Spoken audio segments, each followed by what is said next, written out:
And anytime you do anything that involves going outside and making people uncomfortable, the default response these days, post-ATA, is, oh my God, are you worried about getting arrested? And I think that really highlights the fallout of the ATA. The other thing I think is important to talk about that I've never heard talked about before is how we look at these legal cases like the Ada 4 or like the Shack 7 case, and we use the most dumbed down interpretations of these legal cases to base our how we need to alter our activism from here. For example, in the Shack case, a major element of the defendant's of the prosecution was the defendant's alleged dissemination of names and addresses of animal researchers or people involved in HLS. So now we say, because we take the most absurdly conservative interpretation of these cases, now we say, anytime you put out a name and address into the public, that must expose you to the risk of legal prosecution. Nobody really looks at all the nuances of these cases and really looks at how all the different elements that had to come into play for the Shack 7 to get convicted. Although, don't get me wrong, the case still shocked everybody. It was still totally precedent-setting. I don't mean to downplay that at all. But to simply say, okay, since the Shack 7 got defended, I can't release a name and address of a slaughterhouse is an absurdly dumbed-down interpretation. But that's what most people are doing these days. And then we have the Ada 4 case. A major element of that was attending home demonstrations and of this ongoing case. And so now we say, okay, all home demonstrations must be illegal. Regardless of the fact that, first of all, the Ada 4 has not been convicted yet, it has not gone to trial, so we don't know. And there are many other elements of the case, as Callie explained. It was not simply the attendance of home demonstrations that directly translates to their indictment. I don't think anybody really knows why that indictment came about. It is very, don't get me wrong, it's very frightening what's going on in that case. But I think to say, okay, they got indicted, therefore all home demonstrations are off limits now, is again that overly conservative interpretation of something that we don't fully understand. None of us are lawyers. And I think if we actually did look under the surface of these cases, we would see there's a lot more going on than just that. It's not that direct of a cause and effect relationship.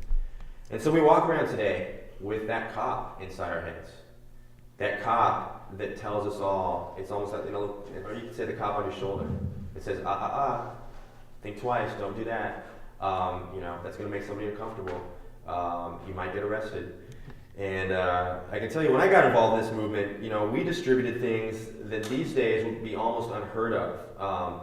Not necessarily legally speaking, but unheard of because people would never consider to distribute the literature we distributed. We distributed something called the Final Nail that had explicit how-to instructions on raiding fur farms. We distributed literature, although this was never a tactic that I employed or anyone I knew employed. We distributed literature that included instructions on making incendiary devices. This is something everybody did when I got involved in this movement. But these days it is almost unheard of. And it was something we did without a second thought. And I really feel like today, the Animal Enterprise Terrorism Act has had its victory by planting that cop in the heads of all of us. That cop that asks you, can I say that? Should I do this? Should I not do that? And in a way, we've internalized the threat of the ATA. And the threat it's not exactly explicit, it is an implicit threat, and it's not even a threat they've actually followed through on in full just yet. And a lot of the warnings people had about the ATA ultimately came out to be something that they did follow through on, at least stage one, by indicting the Ada 4, and that was certainly precedent setting, and that's something nobody saw coming. But they haven't exactly followed through on the threat to the extent that they've convicted anybody yet. And it's like, what does it take for us to just lay down and die? Do they have to just make an implied threat? Do they have to make an explicit threat? Do they have to make an explicit threat they follow through on to some minimal degree? Or do they have to actually follow through the full course of the threat until we start to alter our behavior? I would argue for the latter, the last of that chain. We don't need to police ourselves individually. They don't need to police us all individually if we're all policing ourselves. Think about how much easier it is to put a cop in the head of everyone in this room. They don't have to put a cop outside the house of everyone in this room. They don't have to put an informant on everyone in this room. They just have to put that cop inside your head. So you're policing yourselves and you're effectively doing their work. And that is the very, I believe, deliberate intention. We're dealing with some, it's interesting because I feel like some days, these people that we're dealing with are couldn't be dumber, and some days I feel like they are very, very shrewd. And I guess the truth is probably somewhere in the middle, or it's probably a little, a little from column A, a little from column B. But I think this is very shrewd on their part to draft the ATA and neutralize all of us. And this is what I've seen the last few years, just with the perspective of having gotten involved pre-ATA and then seeing how things are now. The effect is noticeable. And the world needs more people acting on their conscience and acting honestly with themselves, and less people looking to their left and then looking to their right before deciding what to do. And it's interesting to look at how little our response is based on some sort of objective analysis of the actual risk that we face.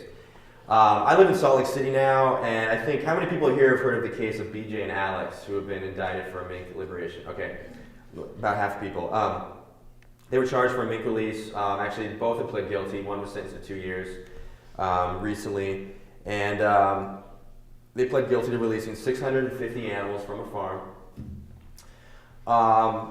What do you think the sentencing range is of this very sort of ominous animal enterprise terrorism charge? The sentencing range of releasing 650 animals, giving 650 animals at least a shot at freedom. And these people were called terrorists in the courtroom by the judge. How many people realize their actual sentencing range for this action had tremendous value was 6 to 12 months?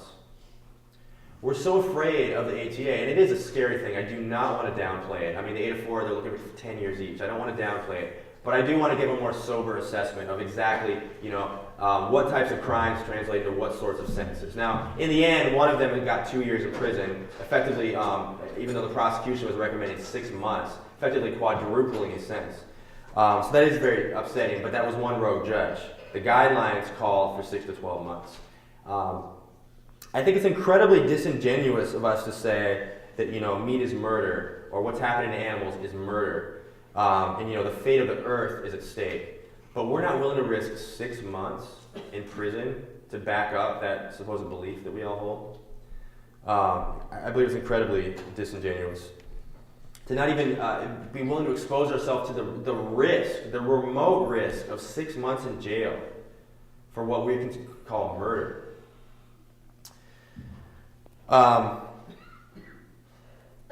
And you can say to yourself, okay, I'm going to go out and do X, Y, Z, and you can actually look up the sentencing guidelines. And this is not something. I mean, none of us. This is not, directed to anyone in this room. I know we're all above ground activists. We probably wouldn't be here if we weren't. But I don't think many people realize that there are actions out there that can save hundreds of animals that will only get you 6 months in jail. And I think that's something that gets lost in all the fear that surrounds the ATA. It's important to keep in mind the privilege that we have and how people in other less privileged countries are willing to risk their lives for what we won't give 6 months in jail for. Think about that. In the year, I think it was like 2000, 2001, someone game me a little audio tape of they had made. It was a real grainy, like fuzzy audio tape. Somebody made a tape of a man named Rod Coronado speaking. I think we've all probably know who Rod Coronado is. But he gave a talk at the ELAW conference, Environmental Law Conference in Eugene. And I used to listen to that tape. And he said something on that tape that I'll never forget. And it's